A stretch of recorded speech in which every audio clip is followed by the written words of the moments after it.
Kalau jadi Hindu, jangan jadi orang India. Kalau jadi Islam, jangan jadi orang Arab. Kalau jadi Kristen, jangan jadi orang Yahudi. Tetaplah jadi orang Nusantara dengan adat budaya Nusantara yang kaya raya ini. Keberagaman agama merupakan kenyataan yang terlihat jelas di Indonesia. Perbedaan agama ini bukan halangan dalam berbuat baik terhadap sesama. Untuk mewujudkan integrasi nasional, kita harus saling memahami, mengerti perasaan sesama, dan tolong-menolong. Dengan kata lain, toleransi antar umat beragama. Assalamualaikum, salam sejahtera, Om Swastiastu, Namo Buddhaya, salam kebajikan. Perkenalkan, saya Wulan dan rekan saya Ananda, Farhan, dan Yuliani akan memberikan feedback atas video berikut.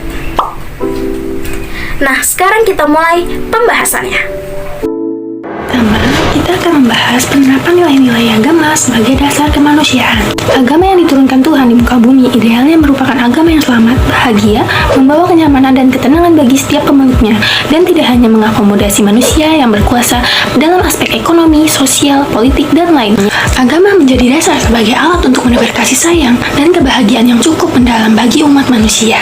Agama sebagai penawar kekosongan jiwa bagi manusia untuk menjalani kehidupannya. Dalam Islam dikenal istilah hablum minallah dan hablum minannas. Istilah hablum minannas adalah relasi antara manusia yang satu dengan manusia yang lainnya.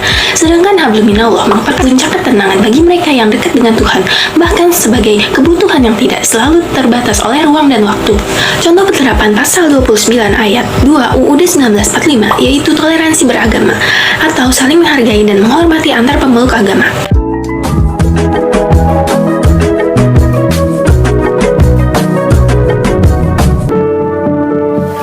Agama itu membina bukan menghina, dan menjunjung bukan menggunjing. Saat ini kita terus diajarkan tata cara beragama yang hanya terbatas pada spirit kesolehan diri, sehingga kita sering melupakan tata cara menjadi manusia yang memuliakan manusia lain. Sebagai negara yang memiliki 6 agama resmi dan beratus-ratus jumlah kepercayaannya, Indonesia diikat dalam kesatuan Bhinneka Tunggal Ika sebagai semboyan negara plural yang dapat hidup rukun, tentram, aman, dan damai ini. Indonesia dengan berbagai keragamannya itu mampu saling percaya dan menempatkan agama sebagai sumber kemanusiaan bagi umat yang lain. Islam diciptakan dalam bingkai kemanusiaan. Islam yang rahmatan lil alamin merupakan salah satu solusi yang tepat untuk menghindari perselisihan antar umat beragama. Masuk ke materi kedua, yaitu harmonisasi keberagaman agama di Indonesia. Harmonisasi dapat diartikan sebagai proses atau upaya untuk menyelaraskan, menserasikan, atau menyesuaikan sesuatu yang dianggap kurang sesuai sehingga menghasilkan sesuatu yang baik atau harmonis. Indonesia memiliki keberagaman agama yang berbeda-beda, diantaranya yaitu Islam, Kristen, Katolik, Hindu, Buddha, dan Konghucu. Keberagaman ini merupakan realitas yang tidak bisa dielakkan, namun terkadang hal ini akan membawa dampak yang negatif jika masyarakatnya tidak bijak dalam menyikapi keberagaman dan seringkali menimbulkan perpecahan serta konflik. Maka harmonisasi perlu dilakukan seperti kepada semua pemuka agama dan masyarakat agar melakukan jiwa toleransi terhadap sesama umat beragama. Walaupun Indonesia mayoritas adalah umat muslim, namun kita harus tetap berdampingan dengan umat agama lain dengan cara saling menghargai, membantu satu sama lain, tidak saling menjatuhkan, dan saling menjalin kebersamaan. Selanjutnya, kita masuk dalam materi membangun toleransi antar umat beragama. Keberagaman dalam beragama merupakan sebuah kenyataan yang tidak dapat dihindari, seperti yang tertulis pada pasal 29 UUD 1945, negara Indonesia memberikan kebebasan bagi warganya untuk memeluk serta menjalankan ibadah sesuai agamanya masing-masing. Hal tersebut sejalan dengan makna sila pertama Pancasila, yaitu menerapkan sikap toleransi antar umat beragama. Seperti halnya saat ini di mana umat muslim sedang menjalankan ibadah puasa di bulan suci Ramadan, bertepatan dengan bulan suci ini, hubungan sosial antar masyarakat dapat dijalin dengan sikap toleransi, menghormati, serta berempati. Bulan Ramadan tidak mengenal perbedaan, semua berlomba-lomba untuk menabur kebaikan dengan saling membantu, memberi, serta bersedekah kepada sesama. Tidak hanya sampai di situ saja, pada saat pelaksanaan sholat Hari Raya Idul Fitri pun menjadi suatu bentuk toleransi dalam merajut kerukunan antar umat beragama.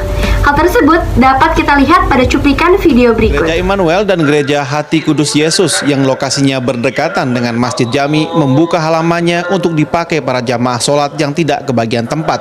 Kedua gereja ini juga meniadakan misa pagi yang biasanya dimulai jam 6 agar tidak mengganggu jalannya sholat Id. Dari beberapa contoh inilah, setiap umat beragama wajib untuk mengakui serta menghormati agama lain. Dari sini kita bisa melihat bahwa kehidupan berbangsa tidak melulu soal persamaan, tetapi indahnya perbedaan menjadi warna yang membuat bangsa Indonesia berbeda dengan bangsa lain. Hal ini membuktikan bahwa toleransi antar umat beragama masih terjalin erat di Indonesia. Materi yang terakhir adalah toleransi sebagai pondasi kerukunan antar umat beragama. Seperti yang kita ketahui, 6 agama resmi di Indonesia percaya akan Tuhan yang satu dan memiliki ajarannya masing-masing. Dalam kehidupan antar umat beragama, kita harus memiliki sikap toleransi agar dapat hidup rukun. Berikut testimoni indahnya kerukunan antar umat beragama di Indonesia. Sikap toleransi umat beragama ini membuat takjub seorang turis asal Prancis. Dia mengaku hal macam ini tidak pernah dia temui di Prancis yang notabene adalah negara plural seperti Indonesia.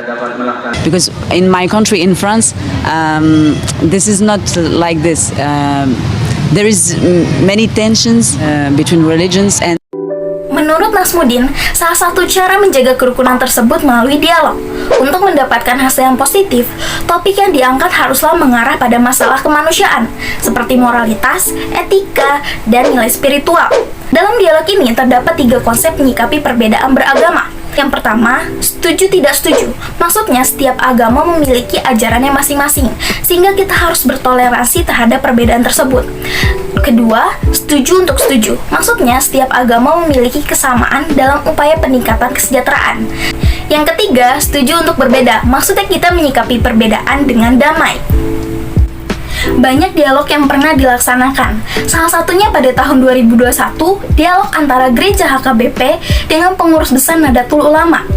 Dalam forum tersebut terlihat kerukunan antara umat Kristiani dan umat Muslim. Hal ini dikarenakan diskusi tersebut dilandasi sikap toleransi.